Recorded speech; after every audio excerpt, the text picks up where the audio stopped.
Assalamualaikum warahmatullahi wabarakatuh.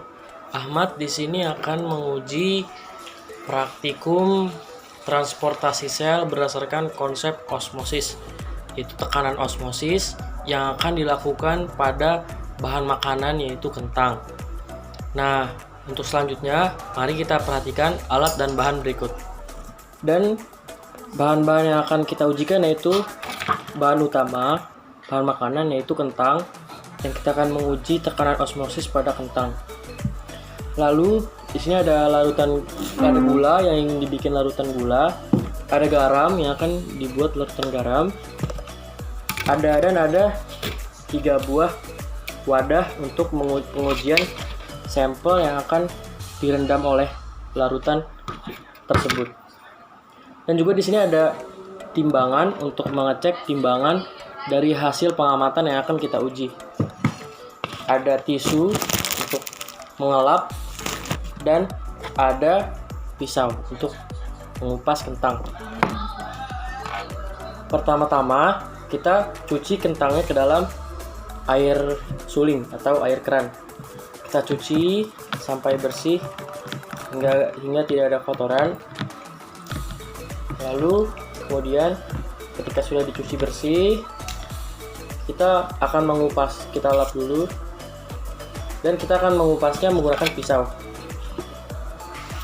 Setelah kita kupas, maka selanjutnya kita akan membagi kentang ini menjadi 3 potong yang akan diujikan pada 3 buah wadah. Kita sudah memotong kentang menjadi 3 bagian. Selanjutnya mari kita menaruhkan atau meletakkan air. Sebelumnya kita cuci dulu kentang yang sudah ini agar tetap higienis dan bersih.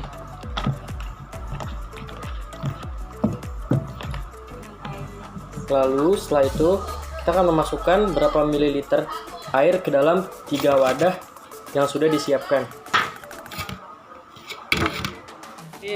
Selanjutnya kita akan mengukur masing-masing mililiter pada setiap gelas, pada setiap wadah, yaitu 120 ml.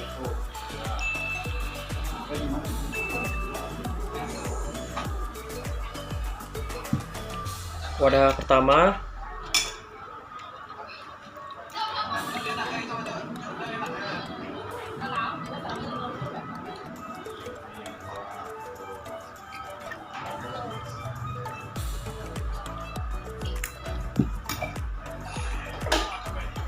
wadah kedua,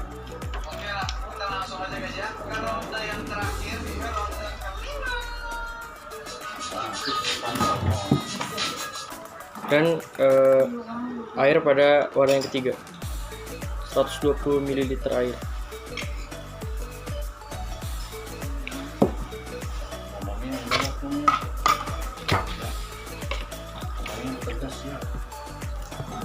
Lalu pada wadah yang pertama kita akan memasukkan 1 sendok makan gula pasir ke dalam wadah yang berisi air suling.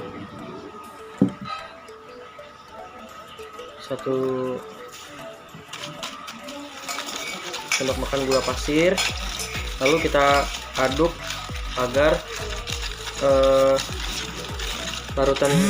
menjadi larutan gula.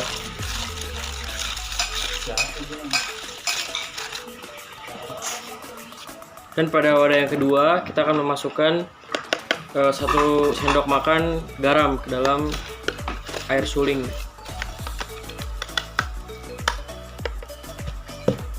1 sendok garam, lalu dilarutkan ke dalam 1 wadah larutan garam. Sedangkan pada wadah yang ketiga kita biarkan tetap menjadi wadah yang berisi air suling dan tidak menjadi larutan.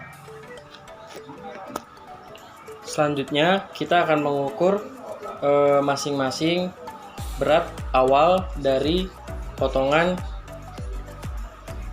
kentang yang sama besar.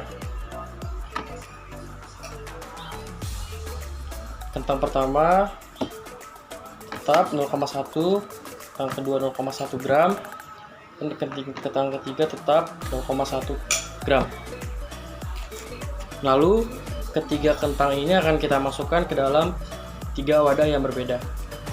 Lalu nanti kita akan uji apakah nanti ada perubahan tekstur, struktur, dan berat dari masing-masing potongan kentang ini yang disebabkan oleh tekanan osmosis pada larutan-larutan tersebut. Nanti hasilnya akan kita saksikan sebentar lagi. Kita masukkan ke dalam 3 wadah yang berbeda.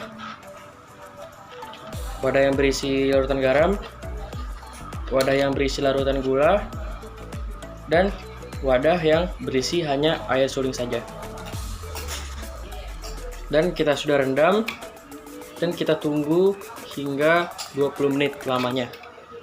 Kita sudah mengujikan selama kurang lebih 20 menit. Kita akan melihat hasil dari ketiga sampel tersebut, yaitu pada sampel pertama wadah yang berisi kentang berisi larutan garam, kita akan lihat warnanya tidak berubah dan teksturnya lebih lembek daripada kentang yang belum diberi larutan garam.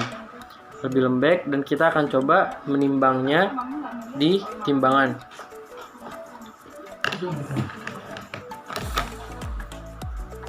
Setelah kita timbang, beratnya itu kurang dari 1 gram pada berat awal, yaitu beratnya itu kurang dari 1 gram, kurang lebih 0,8 gram berat akhir setelah diberi larutan gula. Selanjutnya pada wadah yang berisi larutan garam, kentangnya tetap tidak ada perubahan warna dan agak lebih lembek daripada kentang yang sebelumnya. Sekarang kita mari ujikan berat akhir dari larutan gula tersebut. Beratnya pun berkurang dari berat awal, yaitu 1 gram, yaitu sekitar 0,7 gram.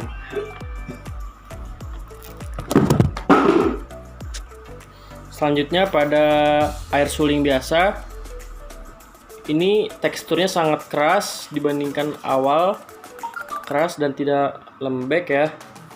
Warnanya juga tetap sama dan beratnya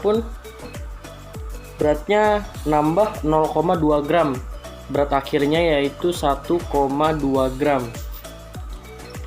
Oke, berdasarkan hasil yang kita ambil dari peristiwa ini adalah pada saat terjadi kentang direndam pada larutan gula, perpindahan air secara osmosis terjadi dari sel-sel kentang atau hipotonis keluar menuju ke larutan sehingga terjadi perubahan kentang seperti percobaan yang telah dilakukan.